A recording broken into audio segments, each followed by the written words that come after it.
بسم الله الرحمن الرحيم. أولا السلام عليكم ورحمة الله وبركاته.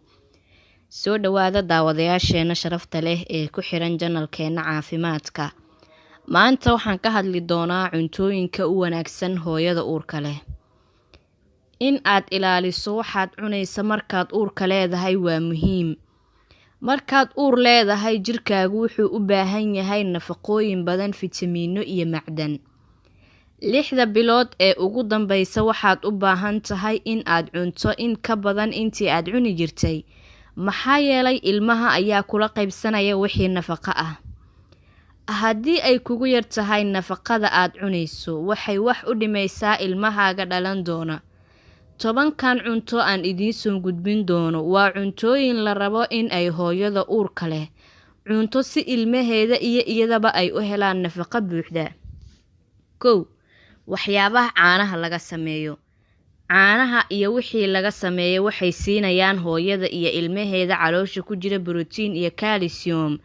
Labadaas waxay muhiim u yihiin hooyada iyo ilmaha caloosha ku koraya.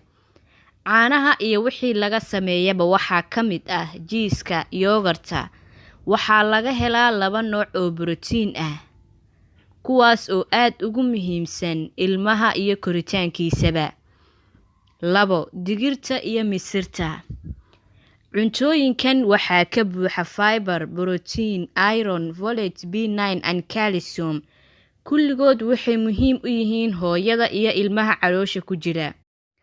Folate B9 wuxuu ka mid yahay fitamiin B-ga, aad ayuuna muhiim ugu yahay hooyada siiba 3 bilood ee ugu horeysa uurka.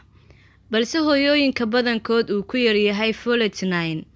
Waxaa lagu sheegaa hooyada uu ku yar yahay in tuubada cuntada siisa ilmaha aysan si fiican u abuurmin, iyo ilmaha ku dhashay hooyada ay ku yar tahay in ay ku dhashaan infection inuuna ku dhaco ku soo laalaabto. Ilmahaas waxay u badnaadaan markuu korayo ilmo aad u jira badan. Cunitaanka digirta kala duwan waxay ku siinaysaa oo kale fiber, iron badan, magnesium iyo potassium. Intaas oo muhiim ku ah adiga iyo ilmaha caloosha ku jira. 3. Bataati macaanka. Baradhada macaan waxaa aad uga buuxa wax loo yaqaan beta carotene, taasoo fitamiin A-ga isku beddesha kadib markii aad cunto. Fitamiin A wuxuu muhiim u yahay koritaanka unuga iyo sidoo kale waxa ku wareegsan. Ilmaha caloosha ku jira wuxuu u baahan yahay in unugyadiisu ay koraan si uu asna u koro. Balse fitamiin A-ga ka imaada xayawaanka in hooyada uurka leh aysan isku badin ayaa la rabaa. Maxaa yeelay wuxuu isku bedeli karaa sun haddii la iska badiyo. 4. Kalluunka loo yaqaan salmon. Salmonka waxaa aad ugu badan waxyaabaha daruuriga ah ee loo yaqaan omega 3 fatty acid. Omega 3 fatty acid waxay muhiim u tahay koritaanka indhaha iyo maskaxda ilmaha ku jira caloosha. Waxaa lagu waaniyaa hooyada in ay 2 ilaa 3 jeer isbuuc cunto kalluun. Isbuuciiba ay cunto kalluun. Haddii ay hesho salmonna kaba fiican. Balse maadada kalluunka ku jirta ayaa sababi karta dhibaato haddii la iska badiyo. Hooyada waa in aysan ka badanin 2 ilaa 3 jeer isbuucii. Waxaa kaloo salmonka ay siisaa hooyada ama ay ka heshaa fitamiin D, kaasoo muhiim u ah ayada iyo ilmaha korayaba. 4. Ukunta sida wacan loo kariyay. Ukunta waa midii ugu fiicneed nafaqo la cuno, maxaa yeelay waxaa ku jira waxyaalo badan, cuntooyin badan laga helo. Ukunta waxay qayb weyn ka qaadataa koriinka jirka hooyada iyo ilmaheeda, waana cuntada ugu sahlan in la kariyo lana helo. 5. Khudaarta cagaaran.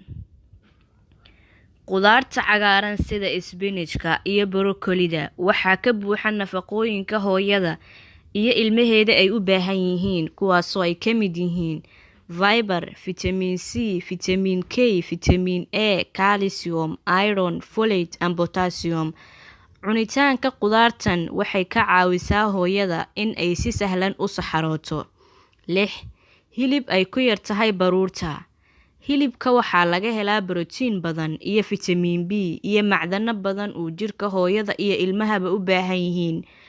waxaa kaloo aad uga buuxa hilibka iron kaasoo muhiim u ah unugyada jirka in ay helaan oksijiin.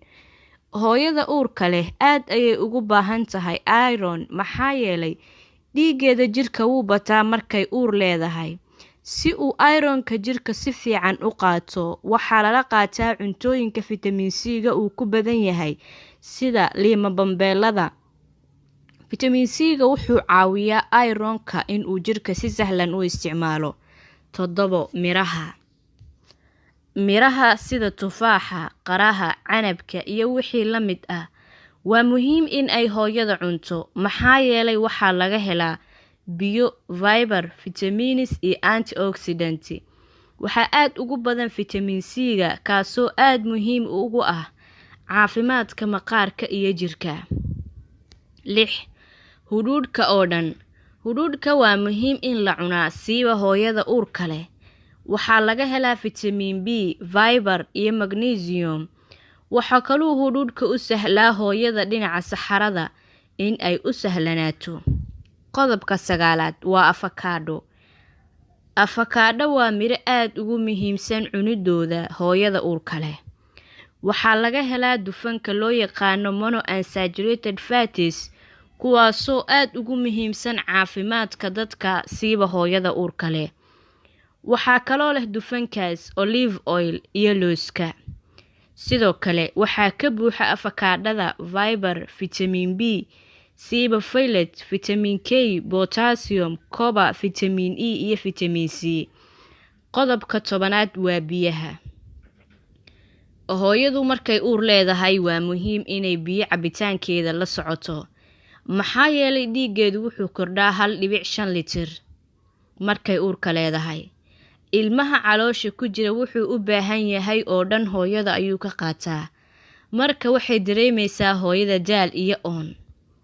Adoo biyaha kugu yar yihiin waxaad ku garan kartaa in aad dareento daal badan, madax xanuun iyo xanaaq badan. Waxa u wanaagsan hooyada in ay cabto 2 litir oo biyo ah maalintii, balse dadku way kala duwan yihiin. Cab biyaha markii oonku qabto ilaa aad si fiican u dareento biyaha calooshaada inay si fiican u galeen. Ugu dambeyn, waxaad cunto markaad uur leedahay waxay saameysaa adiga iyo ilmaha caloosha ku jira. Haddii aad cunto dheelitiran, waxaad dareemaysaa quwad iyo caafimaad. Mana aha inaad ka walwasho inaad buurato ama aad cayisho markaa uurka leedahay.